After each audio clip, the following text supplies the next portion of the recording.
Deux mers qui ne se mélangent pas. Encore un autre miracle coranique, subhanallah. Le Coran mentionne deux mers distinctes. Une douce et sucrée, l'autre salée et amère. Mais ces deux ne se mélangent pas, créant ainsi un phénomène de barrière naturelle. Surat Al-Furqan 25, verset 53.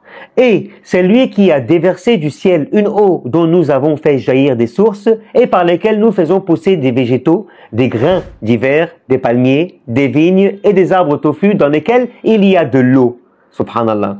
Et il est le seul à faire entre les deux mers une séparation. Deuxième sourate Al-Anfal 8, verset 11.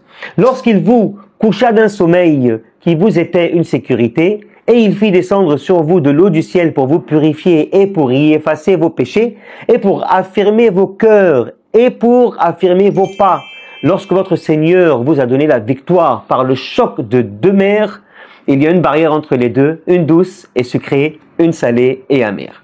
On revient sur la découverte scientifique.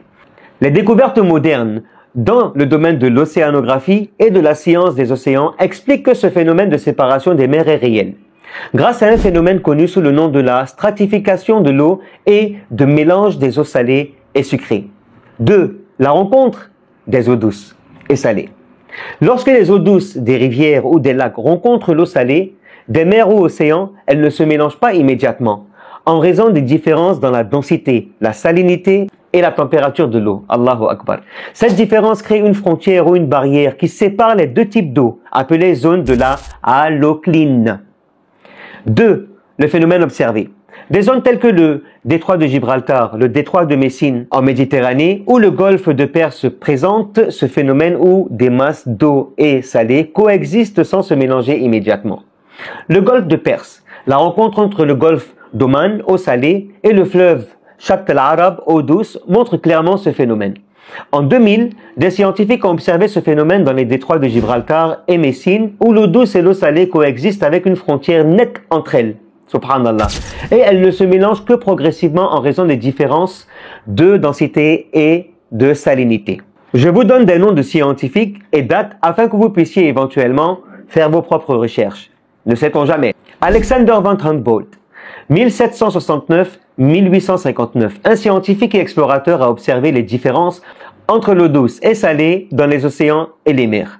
En 2000, les chercheurs de la NASA et de l'Université de Californie ont utilisé des images satellites pour documenter la rencontre entre l'eau douce et salée dans divers détroits et mers, confirmant l'existence de cette barrière naturelle. Philip K. Swart et Gerard L. Donaldson ont contribué à la recherche océanographique sur la stratification de l'eau. Concordance avec le Coran. Allahu Akbar. Le Coran mentionne clairement ce phénomène de la séparation entre deux mers avec deux caractéristiques opposées. L'eau douce et sucrée, l'autre salée et amère. Cette distinction scientifique était inconnue à l'époque de la révélation, mais elle a été confirmée par les observations modernes. Subhanallah. Comme le dit le Saint-Coran, chapitre 67, verset 14. N'est-ce pas lui qui sait tout, alors qu'il est le subtil, le parfaitement connaisseur? J'ai une question pour vous. Comment un texte révélé au 7e siècle pouvait-il décrire avec une précision étonnante un phénomène que la science a mis des siècles à observer et expliquer? Mettez en commentaire.